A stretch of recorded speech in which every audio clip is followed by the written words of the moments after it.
Bonjour, vous présentez, vous êtes? Bonjour, je suis Jean-Christophe Tartaca, je suis cadre de santé et représentant du personnel CGT à l'hôpital Charles Perrens. Robert Piquet va fermer, Saint-André va fermer aussi, ça sera que des visites la journée et pas la nuit. Qu'est-ce qu'on peut dire sur ce démantèlement de la santé? Alors c'est pas la santé qui est en danger, c'est l'hôpital public. D'accord. Qui est pressuré depuis des années. Depuis des années, on lui demande de faire des économies sur le personnel, sur la charge. Il n'y a que la charge de travail qui monte et les salaires qui baissent. Pour info, une ASH qui est embauchée dans le service public, elle touche au premier échelon moins que le SMIC.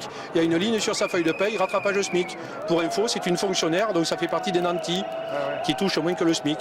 Et les hôpitaux, on ferme des lits, les urgences sont saturées. Il y a près d'une centaine de services d'urgence en grève.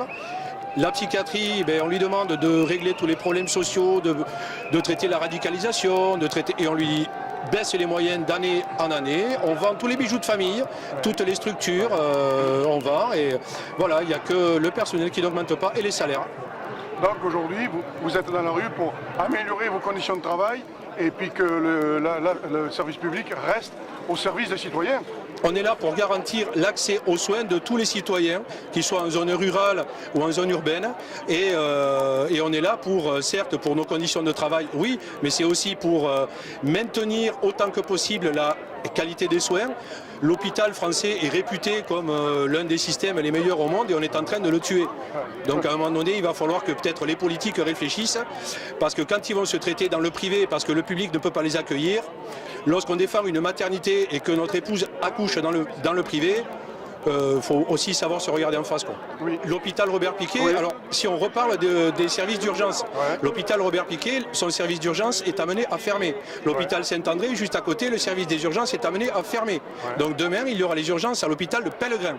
Donc autant vous dire que sur une métropole qui se vante de vouloir près d'1 million d'habitants, comment vont faire les gens dans la mesure où il n'y aura plus qu'un service et là, les personnels qui sont déjà très inquiets et qui sont en burn-out. Alors, on ne reconnaît pas le burn-out ou l'épuisement professionnel lorsqu'on est en face de la souffrance tous les jours et qu'on donne, mais au bout d'un moment, on ne peut plus donner. Donc à un moment donné, encore une fois, c'est des choix politiques qui mettent à mal l'hôpital public et le service public hospitalier.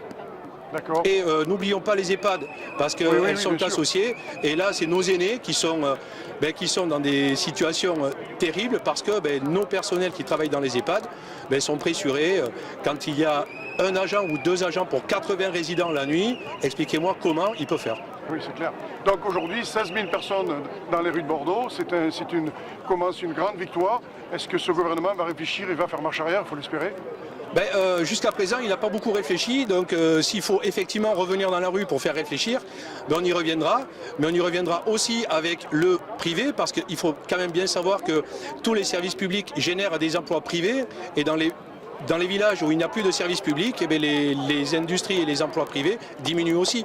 Donc on est tous là et on n'est pas favorable à opposer les retraités aux actifs, le privé du public. On est tous dans la même galère.